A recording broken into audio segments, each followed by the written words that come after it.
Hello, welcome to Podblivion. I'm Void, and as always, I'm joined by my co-host, Cassie, my sister. Hello. This is a video podcast where we talk about a few different subjects that we are rotating between each episode. And since this is the start of a brand new recording session, we have circled back around to talking about the game that I am playing in the background for this season of Podblivion, which is The Legend of Zelda: Tears of the Kingdom, or just Zelda in general. If you are watching this because you expected us to talk about Zelda, then you are in luck. Now, I do have a sort of a broader topic in terms of Zelda, but I actually wanted to start with a bit of an update just to ease us into this. We were talking about, in some episode, the Zelda movie. Oh, yeah. Well, they have announced the casting for both Zelda and Link. Oh, really? Yes. Okay. They're not actors that we would know. Well, good. Yes, good. Exactly. I think we were talking about that. Like, we don't want it to be a well-known actor, so it's just like Tom Holland, for example, playing Link. Yeah, no. You want to, like, actually be immersed, and it's like you feel like whoever it is, it's actually Link. Exactly, yeah. Not Tom Holland. He's in everything nowadays. I do not have the faces and names of the actors with me, but I guess, Cassie, you could look it up. Yeah, let me pull it up. I will put the faces and names of these actors up on the screen for the viewers to see. But yeah, I think that's just pretty exciting that this is actually going to be a reality. Yeah, because I remember when we talked about it ages ago, it was just kind of like a vague concept, or it was I guess it was like more so like sort of a thing, but like a rumor. Yeah. Okay, so let's see here. Bo Bragason as Zelda. Okay. And Benjamin Evan Ainsworth as Link. Both of them are pretty good looking people. Can you show me the picture? Because I actually forgot Yes. Yeah. I think they would fit.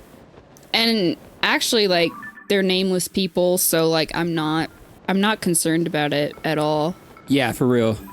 This is on Reddit. One of the comments says no idea who either of them are might be a good thing. Yeah. And then someone else said exactly, they may have chosen actors who are good actors for the role instead of a decent actor for the role with a big name. Yep.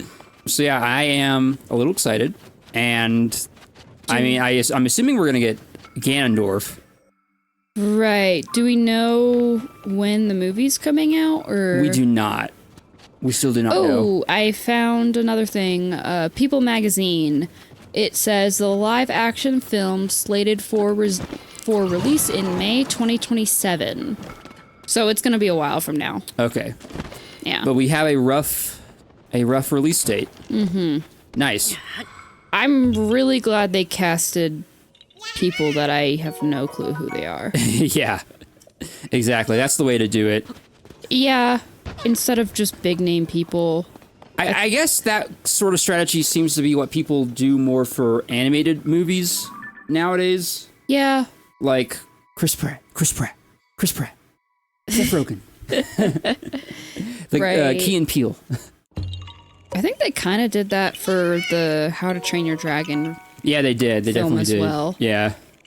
Though, like, okay, if there's, I will say though, if there are like definitive voices for characters in a longer established franchise, like okay, for the I did see the Mario movie. I will say that. Okay. And Chris Pratt, he worked, but the voice worked, but like I know that Charles Martinet is the definitive, like the definitive voice of Mario. Yeah. But I don't know if Charles Martinet could have performed for like something like that, you know, like acting. Right, like he's right good at voice acting, but not necessarily in-person acting, is what you're saying? Just like conveying more emotion. Ah, okay. Like with spoken dialogue. Got he does it. like it's a me Mario, and Yeah. and like wah, wah, wah, wah. But Yeah. he doesn't most of it is vocalization. Okay. Anyway, we should actually talk about Zelda now. Enough digressing, because Okay. we're here to talk about Zelda. So what I wanted to talk about Well, actually, going back to Zelda with voice actors, Right. luckily with Zelda, that's probably not going to be a problem by any means, because it's a video game for the most parts, and they don't really talk all too much. Right, yeah. It'll be fine, I think. Yeah. I'm just saying, for animated stuff where you need more of a voice, Yeah. you need, I guess you need just recognizable voices. Okay, well, I do want to get this on track, though, because we only have so much time for this episode. Yeah. So, the reason I thought it would be a good idea to bring up the casting is because that kind of eases us into this first sort of, I'm going to ask you more questions, like kind of like the last Zelda episode. Yeah. Which was, for those of you who want to know what our last Zelda episode was, that was like 4 episodes ago, so if you want to go check that out, it's should be episode 19, I think. Or maybe 18? Maybe 18. It should be called something for the Zelda fans. So just look it up. Oh, yeah, it would be 19. Yeah. Math. Math. But, so yeah, that kind of leads us into this question that I wanted to ask you. Speaking of casting, speaking of characters, what's your favorite Zelda character? I know you have limited knowledge of the franchise. Yeah. And perhaps most of your knowledge is taken from this game alone, or rather, this game and Breath of the Wild alone. Yeah. You can stick to this game if you want, but yeah, I thought maybe that'd be interesting to know, like, what is your favorite Zelda character? I don't know. I've never thought of that. Really? No. Could you, if you just thought about the characters in this game and Breath of the Wild, could you think of one? Not really. I don't know if I feel strongly about any particular character. Huh. Like, hold on, let me look up Zelda characters. Because I genuinely don't know if I feel strongly about, like, any particular Zelda character. Well, if you wanted, you could sort of lean into your answer for one of the questions I asked you last month. Mm-hmm. Which is, you do have a favorite race. Yeah. In this version of Hyrule. Yeah, that's the question true. is the champion of that race the same? Do you feel the same about that champion, that character? I don't know. I genuinely don't know. She genuinely does not know. Yeah, no, like, actually. I don't think I have a favorite. Huh. Okay. I don't think I actually feel any particular way about any character. They're all just kind of there. Okay. I guess you would have to, like, see more of the game played, or play the game for yourself to feel any certain way about any particular character. Why it just gets hotter and hotter here? Jeez. Anyway, well, I do have a favorite character. Who is your favorite? Well, actually, I've got 2 answers. So for this game, or these games, rather, this version of Hyrule, actually, it took a while, but I actually really like Rivali. Rivali is the champion of the Rito, shown in flashbacks in Breath of the Wild. A lot of people are polarized with this guy because he's a bit of a jerk to Link, but there's layers to it. There's like, he feels like he has to prove himself, you know? Okay. And like, not that he's got to prove himself, but that he really worked. He didn't really have any inherited powers, and all the other champions did. Oh. Like, Daruk has his fire shield that's passed down. Urbosa has her lightning snap thing that she does. Yeah. Mipha is royalty, so that's kind of passed down through her. Rivali, no inheritance whatsoever. He has no legacy. He and his wind, his like gust thing that he does, his flight, is something he did all on his own. He mastered that technique. He had to work really hard to get to where he was, and everyone else didn't have to lift a finger. Even Link. Yeah. Link is especially true because he's like the favored warrior in the eyes of the princess, and Rivali's like just kind of hates him for that. Ah. Yeah, he's a character that's like, he's got a lot of, I guess has a lot of like self-image issues. Like, he's inner turmoil or whatever. Also, he's cool as fuck. He does that like bomb arrow volley thing. Well, based off of what you said, it sounds like it's... I don't know if it's necessarily self-image issues, or maybe just like some sort of inner despisal of everybody else. Like he had to work hard and bust ass to get to where he is, versus all the other characters just kind of like... Or I feel like he feels like he's not enough sometimes. So I feel like that works into it. Oh, okay. Okay. I didn't know if it was that he felt he wasn't enough, or if he felt that it wasn't fair because he had to work twice as hard. A mix of both, I think. Okay. So yeah, he's my favorite. In terms of this version of Hyrule, he's definitely my favorite. Now, in terms of Zelda overall, I would say that I have played quite a few Zelda games, but the only games I've shown me playing on this channel are Breath of the Wild and Tears of the Kingdom. But there were games I played before this, and one of them was Skyward Sword. I remember that. So, in Skyward Sword, there's this guy you meet really early on. His name is Groose. How do you spell it? Okay, so spell goose, Okay. but add an R after the G. Okay. Groose. Groose is awesome. Oh god, I remember him. Groose is awesome. I remember him. Wasn't he like kind of stupid? He was stupid and a bit of a bully. Okay, that's okay. So I do remember him correctly. Stupid and a bit of a bully. And he's got he's got his own theme. That's how you know he's a good character. I think I'm gonna play his theme while we talk about him. Okay. Anyway, Groose is awesome. I don't like him because he's a bully. In fact, what makes him stand out to me as a character is that he starts out one way, but he actually has a redemption arc. I remember that. Yes, he's this lovable goofball who actually has a big heart. And he kind of like... He kind of learns his place in the world. Yeah. Throughout the... he kind of accepts the fact that Link is... The hero? Yeah, the hero, but he still wants to help.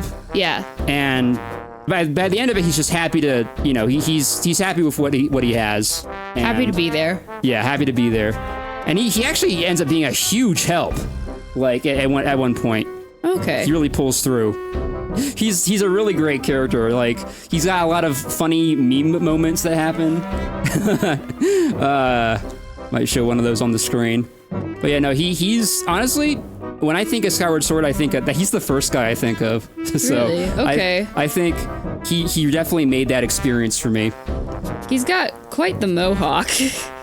If you can even call it a mohawk. I don't even know what that is. It's more like a Tintin thing. Yeah. Like you take Tintin's haircut and you put it to the extreme. He's got like the Chad haircut, like in those memes. Yeah. Virgin Link versus Chad Groose. But yeah, he's awesome. He gives Johnny Bravo vibes. No, he definitely does. He's practically built like him. He is. I mean, the proportions of body to legs are a bit better on Groose. Yes. Compared to Johnny Bravo. Definitely. Oh, definitely. Okay. I can see why he's your favorite. Yeah. I can see why he's your favorite. Lovable for sure. goofball. Yeah. Yeah, I don't think I have a favorite character because I don't think I've formed enough attachment to anybody. Like, it's not like I'm watching a TV show and you see these characters, you see how they act, you see if they have like a redemption arc or not. Right. And like you form an attachment to these characters because they're constantly on your screens and you're seeing how they're behaving. Right. I don't think I have enough of a favorite attachment because I'm not the one playing these games. I've only really seen these games through other people, such as yourself. Right, but you are capable of picking out a favorite character from a video game. I know that because Night in the Woods. Yeah, that's true. And Borderlands. That's true as well. Yeah. But I feel like with those characters, it was more so like I'm playing them. Right, Like yeah. I like what they do, what they're capable of. So I feel like that's slightly different than like watching these characters interact and then seeing what their behavior is like through that. If that makes sense. Okay. Like, yeah. maybe I don't really form an opinion about a character unless I can get, like, a lot of information of who the character is. Okay. Well, moving on, I guess. I think maybe you'll have more of a definitive answer for this next question. Okay.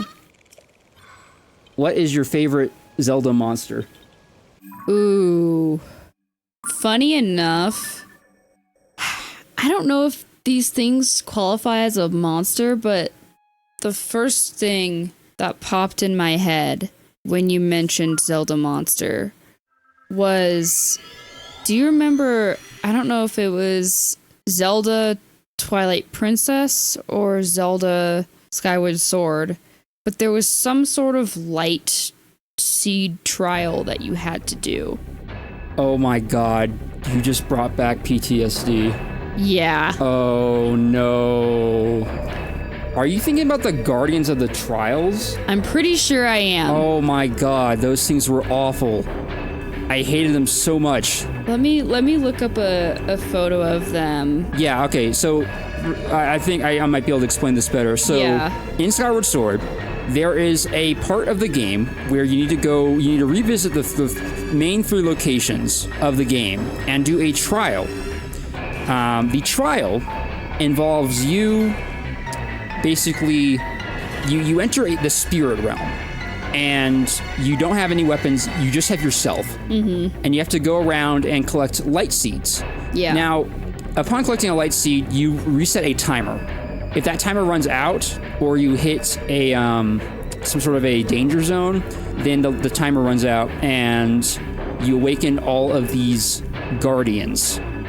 These, I think they were called guardians. Yeah.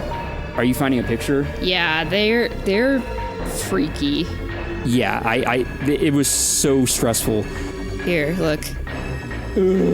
Yeah. Get one that's active. Show a picture of one that's active. Oh god. Here. Yeah. It was awful because they had there's this distortion, and there's like this stressful music, and they would just relentlessly pursue you. Yeah. And it was awful. Here. I hate that. I'm pretty sure I still remember when they activate, there's like a weird... Oh shit. Oh. Okay. Speaking of being relentlessly pursued. Yeah. I guess I'll talk while you fight. Yeah. Anyway, so I think I remember when they activate, the eyes glow, and there's like a weird like ting, like yes. sound. You got it on the mark. Yeah. And that just like popped into my head because I remember I wasn't even like playing, but I remember watching you do this back in the day, and it stressed me out. Like, it gave me anxiety. Yeah, it was definitely the most stressful thing I've ever done in a Zelda game. Yeah. Like, yeah. I don't know. They're definitely up there in terms of like causing fear and terror, in my opinion. Yeah. So if that's the qualifier for favorite monster, then yeah. You're going by fear factor? Fear factor. Interesting. Yeah, I mean, I guess in terms of just like stuff that looks cool, there's other stuff out there that looks cooler. Right. Like in this one, for example, there's just like big baddie monsters. Big baddie monsters. So what are the 4 main monsters in this? The 4 main monsters? Yeah. Like bosses? Yeah. Oh, well, I wasn't actually thinking of bosses. I was thinking of like...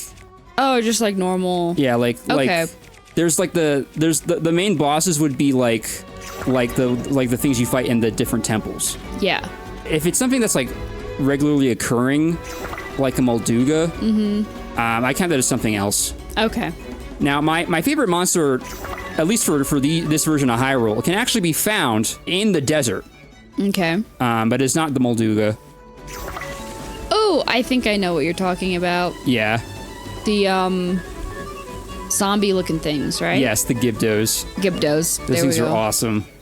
There we go. Especially because they are an impressive redesign of a classic monster that is as old as the first Zelda game. Yeah. Ooh, I just thought of a monster that is up there in terms of just like looking cool and also providing a little bit of anxiety, and that would be the three-headed dragon. What is that called? Gleeoks. Gleeoks are up. Those are cool, and they're also kind of anxiety-inducing as well. Yeah, a little bit, yeah. I feel like the Guardians of the Trial are more stressful. Like, those things, like, I would compare those things to the freaking Weeping Angels from Doctor Who. Yeah. Like, that's what I can, like, in terms of something that would give me fear and anxiety, the Guardians are the equivalent to that. But Gleeoks are really cool, so in terms of, I guess, just like cool all-around monster, that Gleeoks would probably be my favorite. Yeah, actually, I agree. I think Gleeoks are also one of my favorites. Yeah. Okay, but back to Gibdos. Yes. Yeah, Gibdos, an impressive redesign. Actually, Gleeoks are the same way. They were in the first Zelda game also. Mm-hmm. Actually, it was only one. But you took this really classic Zelda monster and you gave it a complete overhaul in design. Yeah. Which I really like. Lynels are cool, but I don't think they are as cool as some of these other monsters. Yeah, I agree. Except for when they magically just disappear and teleport like that one time. That was crazy. Now, that being said, I would say that overall, in terms of favorite Zelda monster, it's actually none of my favorite Zelda monsters are in these games. What's your favorite? That's the thing. I don't know if I could tell you at this juncture, because if I were any favorite Zelda monster or boss I have is back in Twilight Princess. Ooh. Because the thing about Twilight Princess, which I really appreciate, is that the designs of the creatures did not have to go as hard as they did. Yeah. That one is the only Zelda game to this day that is rated T for teen. Yeah, that was definitely a special kind of... That was my first exposure to Zelda. And it was like the most hardcore. Yes.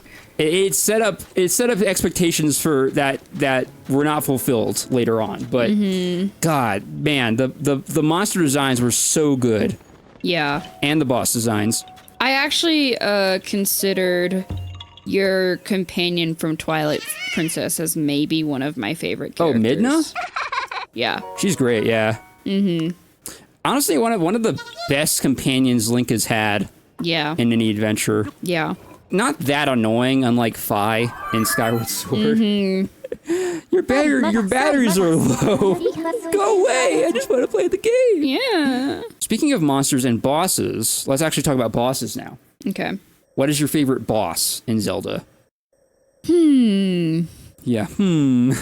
Again, I think I'm kind of in the same boat as character, because there's so many cool ones. Right. Yeah. That I'm not entirely sure. Well, I guess start with Tears of the Kingdom and Breath of the Wild. Okay.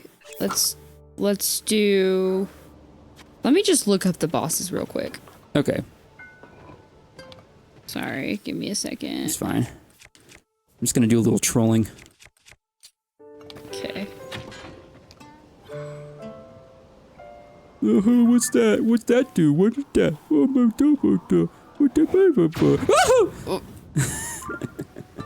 Okay, you startled me there. Sorry. I was trying to look up bosses. Sorry. Oh, are you? Yeah, they're gonna make me do a shield surfing thing. Can you tell me the names of these bosses? Because I can't just find all of them, apparently. Yes. So there's oh god, I'm gonna try and draw from memory here. There's Colterra, I believe is the one in the Winds Temple. Colgera. Colgera. Sorry. Okay. There's Marbled Goma in the Fire Temple. Okay. The Water Temple has Muktarok. That was just meh. Yeah, no, that was one. honestly. We could also talk about least favorite things too. Okay, yeah. Well, Muktarok was kind of lame. So. Yeah, no, Muktarok was a disappointment. I'm sorry, but he just. I mean, look, the design of like the first phase is like like the when he's like in his muck shark thing. Yeah. That's cool, but it's just like a little goober. Yeah, he's just a little squid dude. Very disappointing. Okay, and then next, what's the other one? Queen Gibdo. Okay. Okay, so I would say the marbled Goma in Tears of the Kingdom is my favorite. Interesting. Huh. Reason being, I do just, now that I pull up an image of it, I do distinctly remember that fight. Okay. And I liked the fight aspect of you gotta shoot your companion and he rolls around up the walls and like... Oh, so you like it for a gameplay perspective? Yeah. Okay, interesting. But also, I mean, it kind of looks cool too. Like, it's not... The design is not the most incredible in terms of like the coolest out of all of them, but I think he still looks cool. Okay. And from a gameplay aspect of like how you're fighting it, I liked that. Yeah. I'm a little torn. Now that you mention that, I'm a little torn myself because from a design perspective, I really like anything that looks like a bug. You know? I was assuming that the Queen Gibdo was gonna be like either your favorite or up there. Yeah, no, she's definitely up there. She's in the top 2.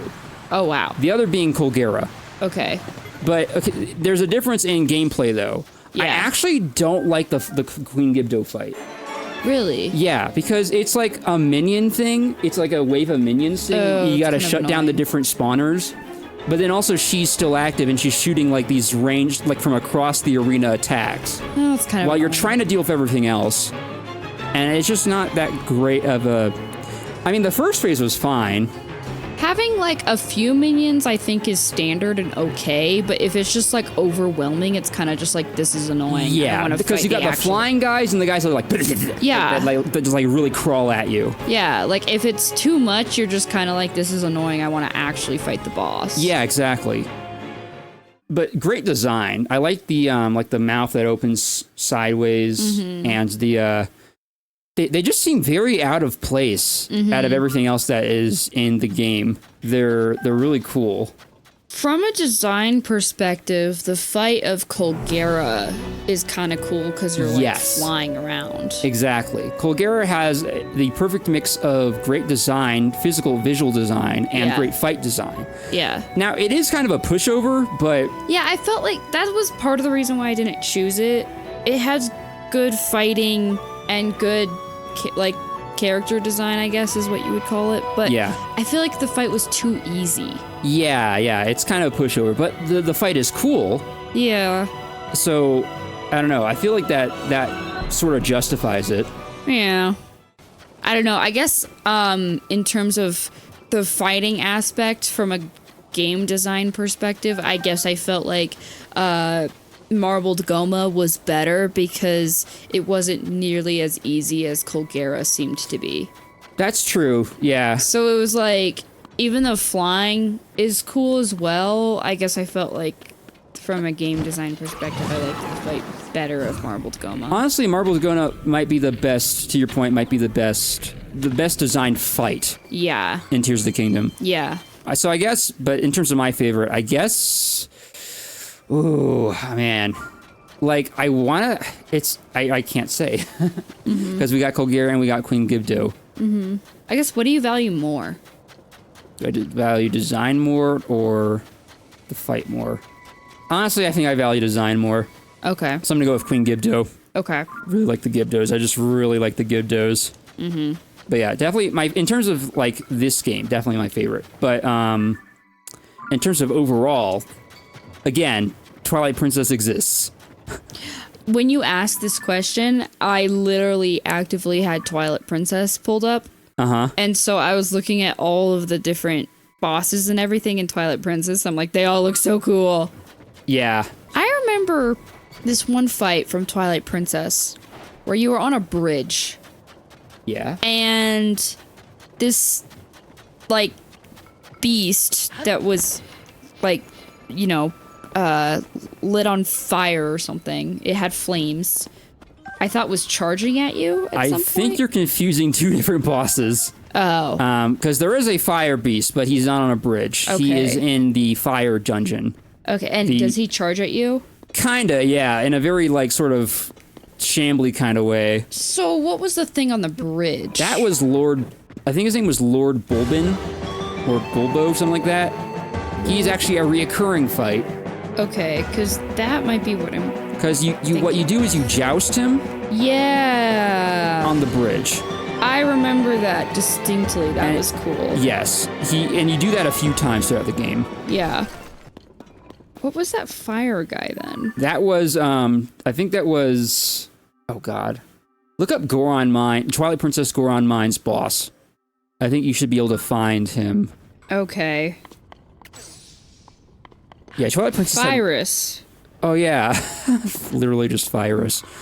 Yeah, Twilight Princess really had a lot of good designs, not just for the enemies, but also for the bosses. Mm-hmm. It would be, I mean, if we pulled up a complete list of Twilight Princess bosses, it would be hard to choose. Yeah. Because Twilight Princess also spoiled us with the sheer amount of dungeons it has. Yeah. I think it had 9. Holy crap. Yeah, no, it was great. And all of them were like, each of them had their own vibe to them. Yeah. Their own aesthetic. Yeah. Which is why Breath of the Wild was weak in that sense, because every quote-unquote dungeon had basically the same aesthetic. They only changed one thing, which was the element it was based off of. Yeah. But it was all just like this weird Sheikah Ganon fusion thing, and I wasn't a fan of it. Lame. Yeah, very lame, very lame. And there were only 4 of them, and then the castle, Yeah. and that was it. And actually, there was an extra one, but it didn't even resemble a beast even. Mm. But yeah, very lame, very lame.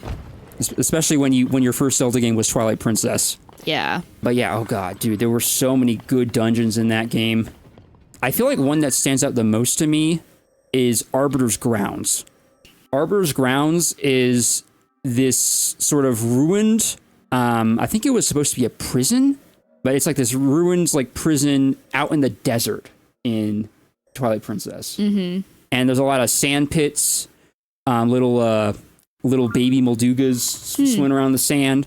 And the boss for that dungeon was called Style Lord. This big old guy that's half submerged in a sand pit. Oh. And you use this thing called the spinner to take him out. The spinner was like a top that you kind of rode on. Why does that sound vaguely familiar? Look up Twilight Princess spinner. Okay. It was pretty cool. Oh yeah, I remember the spinner. Yeah. Oh, that was a cool fight. I remember this guy now. That was a really cool fight. Yes, exactly. Unfortunately, the spinner was kind of underutilized in the whole game, but... Yeah. Well, what's funny is the first image I clicked on, the website that you can visit says, "Is there an item more useless than the Twilight Princess spinner?"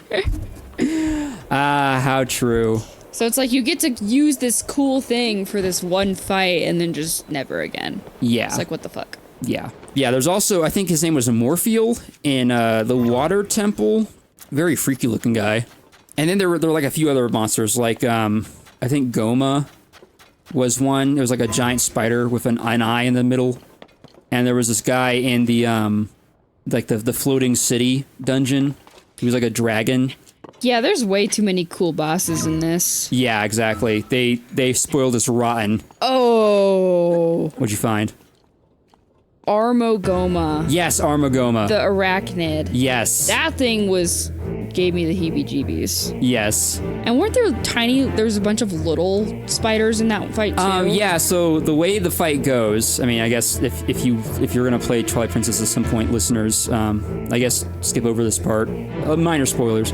But it's so the way that fight goes is you've got this big spider that's going. It's like there's like this theme music that's going boom, boom, boom, boom, boom, boom, boom, like there's like a male choir. Yeah. And you gotta hit it off the wall of like you gotta like it'll like go over a spotlight in the ceiling and then like it'll like have like a laser that it directs at you using its eye. And I think you gotta like do something about that. Or no, you gotta hit it in the eye, and then when it falls down, You got to possess one of the statues with your scepter thing that you get in that dungeon, and you got to wham it.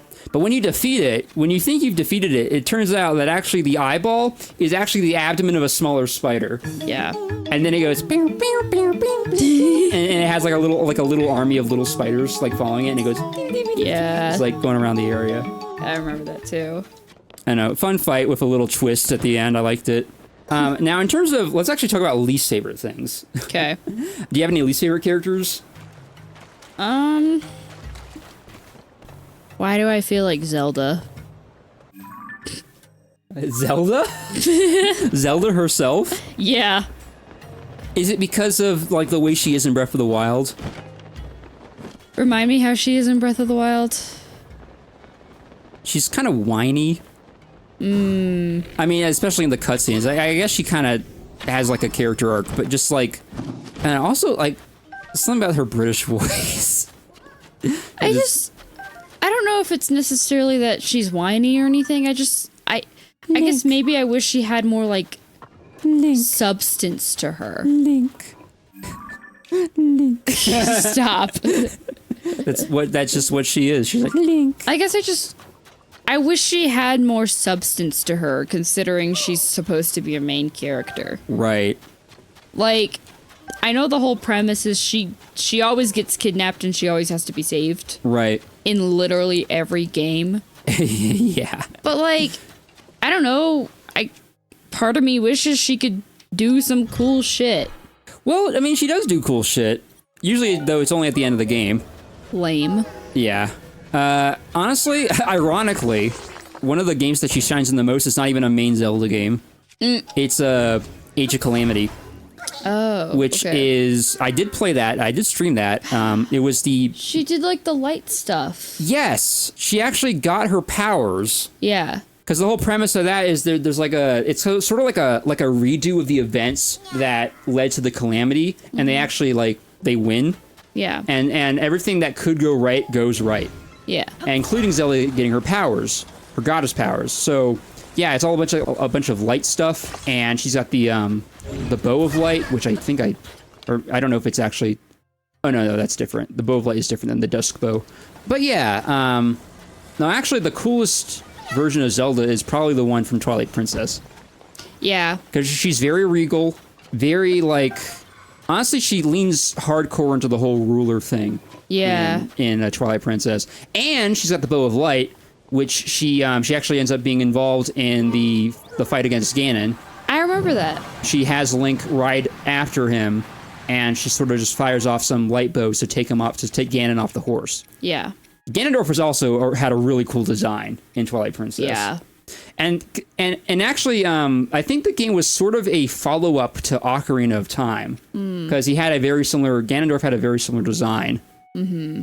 But yeah, I can see why, at least for Breath of the Wild, she might come across as your least favorite character. Or just I don't know, maybe I get tired of the same old spiel of she's just a princess and has to be saved. Right. I think maybe I'm just I don't know, man, if you know you're gonna be kidnapped, get more capable. Yeah, I don't know. Fair enough. Yeah. And actually, yeah. Sorry, one more thought. In that same sort of vibe, I feel like all of the heroes that help Link on his quest in Tears of the Kingdom are cooler than Link himself. I guess so, yeah. They all have something going for them, different cool powers, and he's just a man with a sword. Well, and trinkets. He's Batman. But not as cool as Batman. There are some people that are gonna fight you. There are some people that are hardcore gonna fight you. Oh well, this podcast isn't. I'm not one of them. This podcast isn't popular enough for people to be hating on me in the comments. So here's the thing. Link is one of those characters where you got do you ever know? Have you ever seen the meme? It's lore accurate and then so and so. I think so. There's lore accurate Link. Okay. Because he is very capable of combat. Like, have you ever seen, like, people, like, doing weird combat tricks in Breath of the Wild where they, like, do, like, a flip and they... Oh, yeah. And then they, like, do, like, a weird physics thing, and then, like, the Lionel or whatever is dead in, like, 30 seconds? Oh, yeah. Okay, you make a good point. Yeah. Yeah. Okay, I withdraw my previous statement. Even in games where he can't do that kind of stuff, it's still implied that, like, you know, the gameplay is hindering to what he's actually capable of. Yeah. Okay. And he is a highly skilled swordsman. You have a lot of neat things you can do with sword attacks in Twilight Princess. Like, there's the helm splitter, the side swipe. There's all these neat things you can do. And he's going up against these huge things. That's true. And Ganondorf. He's just a little guy and going He's just up, a little guy. Going up also, against he has the Triforce of things. Courage. Okay. He is the spirit of the hero. Okay, I guess I was thinking about how, like, all of the other guys he travels with, like, the Goron can spin and do a spin attack. I was thinking about more of, like, niche, like, specialty stuff, but if you break it down to purely just, like, sword skills, he is pretty good. Yeah. Okay. I personally I don't think I have a least favorite character. Mm-hmm. Well, actually, no. There's one guy that kind of gets into creeps. His name is Tingle. I think I know who you're talking about. You're the look of horror on your face as you realize. Is he the guy with, like, the tongue? In Twilight Princess? He kind of gave me the creeps, too. No. Wait, hold on. Let me grab my phone, which I dropped. But you just made me realize that maybe Tingle isn't my least favorite character. When you said the guy with the tongue, I thought of someone that was not in Twilight Princess, but was in Skyward Sword. I completely forgot his name, though. Was he in Skyward Sword, or was he... He had this, like, white and black diamond pattern. Yes, that's who I'm talking about. I hate that guy so much, dude. That guy made me creeped out. Like, I was like, ugh. Yeah, no, for real. Oh, Tingle. What the hell? Yeah, he's this little creepy little dude that thinks he's a fairy. Oh. He's got, like, balloons that he ties to him so he can fly. Oh, no. And his face is just... What the... Put that away. Okay. Cassie just found the weirdest picture. I'm not even gonna show it. Okay, who was that? Was it in Skyward Sword? Guy with tongue. Oh boy. Oh, okay. Yeah. This guy is definitely the worst for, this guy takes the cake in terms of least favorite. I hate him more than Zelda. Yeah. Because look at this. Yeah, no. That's awful. No. I do like that the one thing he's got going for him is that he's actually the evil parallel to Fi. Yeah, Girahim. Girahim? Ghirahim. But, like, it's just... What he does and his movements are just... They make me very uncomfortable. Exactly. Like, and like, some of the crap that he does, it's clear that even in, like, the animations and the gameplay, it makes Link uncomfortable. Yes. He's like, ew, get away from me. But the cool thing about him is that it actually turns out that he is basically Demise's own Fi. Because he is the sword for Demise. So that's cool. Kind of like a nice parallel. But other than that, no thanks. Yeah, it makes me uncomfortable. Very uncomfortable. So yeah, I guess I do have a least favorite character. I don't know about enemies. I don't know if I have a least favorite enemy. I'd have to think about that. My least favorite enemy. I feel like least favorite enemy might come down to just them being kind of lame. I'm thinking more in terms of annoying. Oh, okay. Yiga. The Yiga. The Yiga? Yeah. Oh, they just pop up and they're just like, hey. And you're just like, God, I have to deal with you now. Yes. That's fair. God, I gotta take out my sword and hit you once, and you die, and then I go back to my business. Also, Stokoblins. So koblins are the skeleton bokoblins. Oh, yeah. Okay. And speaking of, I have I've got a question about those guys. What's the point of them? Because, like, the blood moon is a thing. Yeah. Right?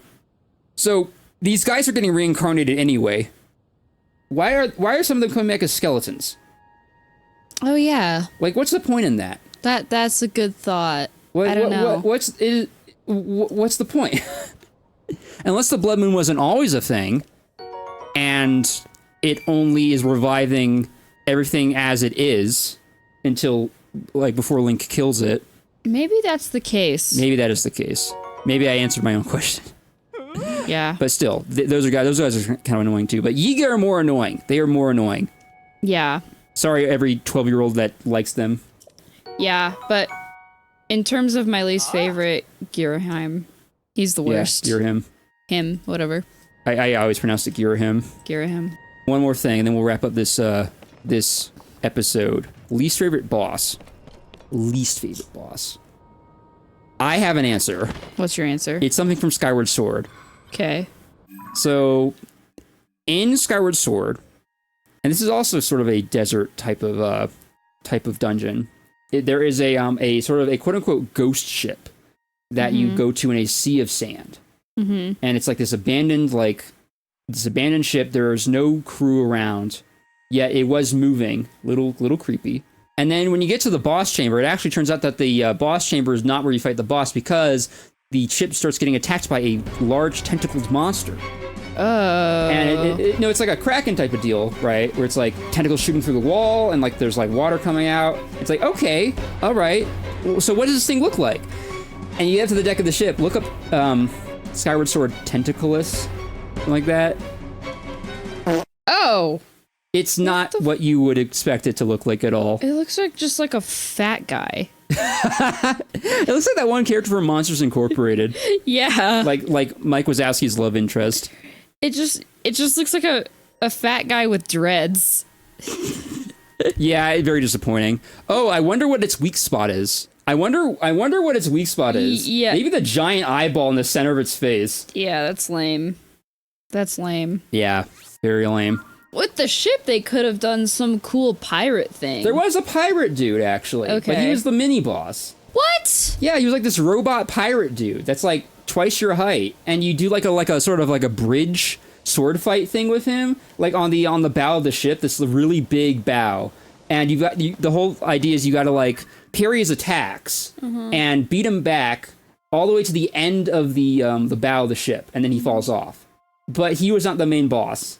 They could have done some cool, like, Captain Blackbeard kind of boss, skeleton. Yeah, he was like a robot skeleton pirate. Yeah. But they didn't do that for... There's like, oh yeah, we're going to do...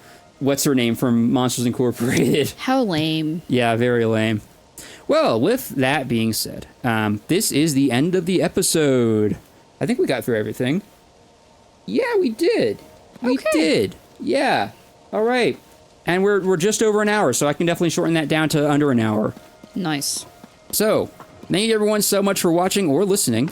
If you want more of this, or you want to check out some of my other stuff, hit subscribe and turn on those notifications so that you do not miss a single thing. Turn those notifications from personalized to all in case YouTube backs up and you don't get your notifications on time. It's been known to happen. Also, I've got memberships, and I'm on Twitch. Go check it out.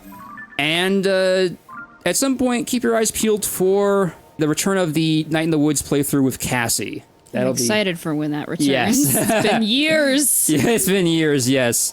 It's not that we have to record it, it's that I have to finish editing it. So my quality's lamer, but you know what? We had a lot of good moments in it, so definitely check it out. Okay, I think that's everything. So until next time. Bye, guys.